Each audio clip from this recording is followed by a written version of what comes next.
Hey, what is up? I am the best of my world, and I'm coming at you with my review of WWE Extreme Rules from the Royal Farms Arena.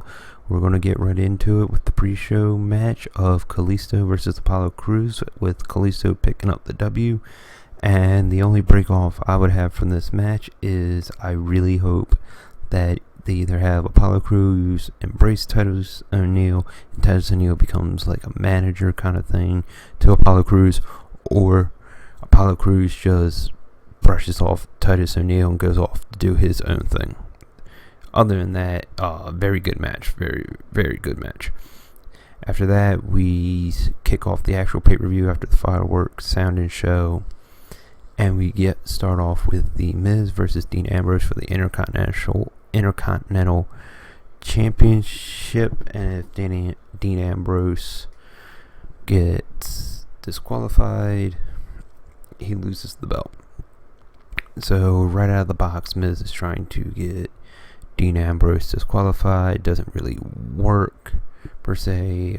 Dean Ambrose keeps the score of not getting disqualified or anything. At one point, Miz slaps on figure 4, tries to make him tap out. That doesn't work. Ambrose pays him back the favor, puts him in the figure 4. He doesn't tap out. And then at one point where he slaps Miz in the face, try to get him disqualified. Referee wasn't having it, sends her to the back. Miz pushes Ambrose into the referee while the referee's back was turned. Referee's getting ready to call for the bell, and while Ambrose is pleading his case, bam, skull crushing finale, new Intercontinental Champion Miz.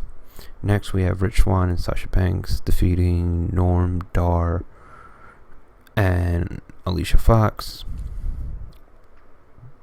Basically felt like just a random match on Raw kind of thing. It was just kind of there, and no disrespect to Rich Swann, but I feel like he only had a match because he was in our hometown of Baltimore, but Rich Swann and Sasha Banks get the win. Next we have Alexa Bliss defeating Bayley in a kendo stick on a pole match, which was very short. If you blinked, you missed it almost, or if you went to the bathroom, you missed it. Bayley looked clumsy and foolish with the kendo stick, and Alexa Bliss looks like she was teeing off home runs for the Orioles. Very short match and probably very forgettable unless you bring it up as a bad match candidate of 2017. Next, the Drifter came in. I was not a fan. I went to the bathroom while he did his little shtick and everything.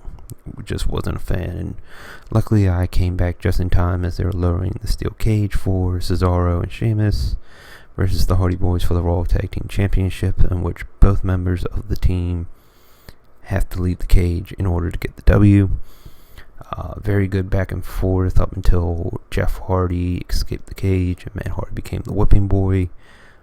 Matt Hardy would get his little flurry of offense, try to escape the cage. At one point, Jeff climbed up and almost, it kind of looked like he was trying to suplex Matt out to the floor, which would have been horrible, but Matt just couldn't find a way out as Cesaro and Sheamus kept beating on him. At one point, Jeff Hardy climbed to the top of the cage and did his Whisper in the Wind down to Sheamus and Cesaro.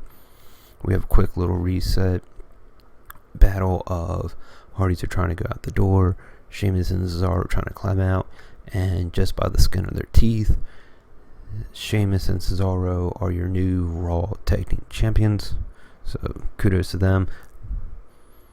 They don't set the bar, they are the bar.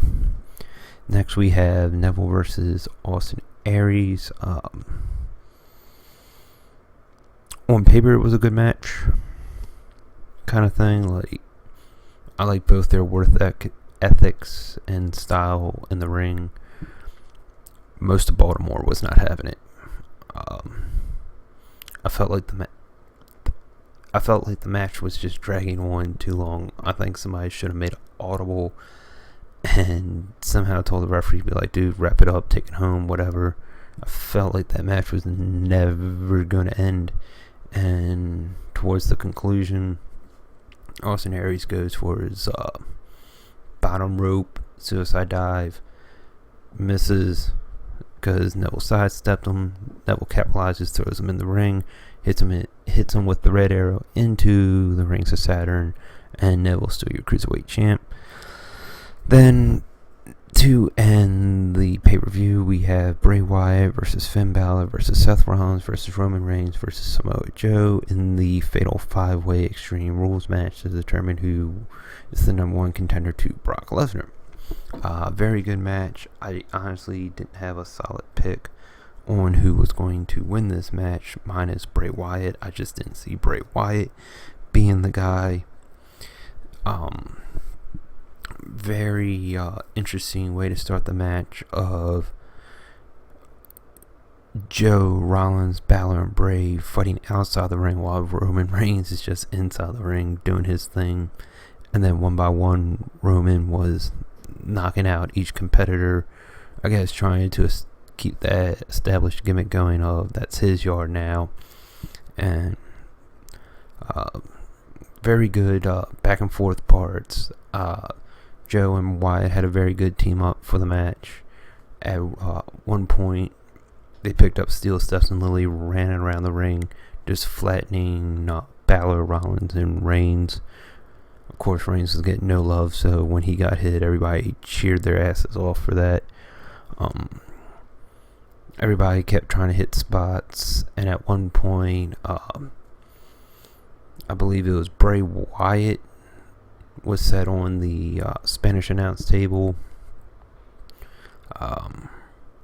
Finn Balor, I was hoping was going to do like the coup de grace from like the barrier to Bray Wyatt through the table, but I think that would have caused like some serious internal injuries to Bray Wyatt, so I'm kind of glad that other thing didn't happen, and it ended up resulting in Seth Rollins climbing the top turnbuckle and flying from the turnbuckle through the announce table almost like Shane McMahon would, and that was really damn awesome.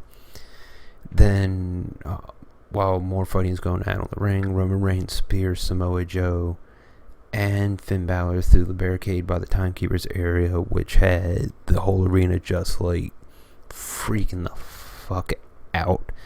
And it was amazing, chanting, "This is awesome," and everything, which leads to Seth Rollins and Roman Reigns going toe-to-toe against one another in the ring. Finishers are being hit left and right.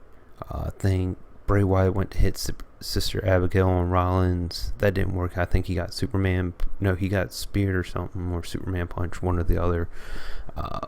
Rollins, I think, got taken out with Superman punch, so we have Balor slide in.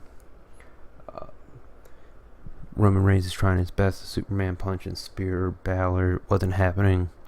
He goes for the drop kick in the corner to set up for the coup de grace. He missed the first go around, nailed the second, nails the coup de grace.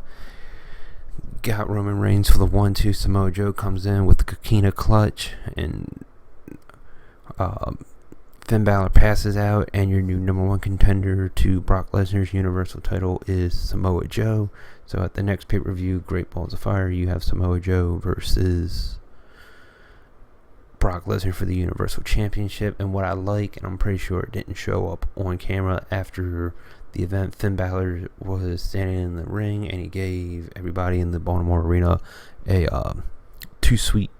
So hopefully that's a tease that maybe a version of the club, well, quote-unquote Bullet Club, known as the Balor Club, well, I'm hoping it would be called the Balor Club, is coming soon to WWE. So on a scale of 1 to 10 for Extreme Rules, I would give Extreme Rules about a 7.5 as a pay-per-view, and that's about it. That is my review on WWE Extreme Rules, and I will talk to you guys later. Peace.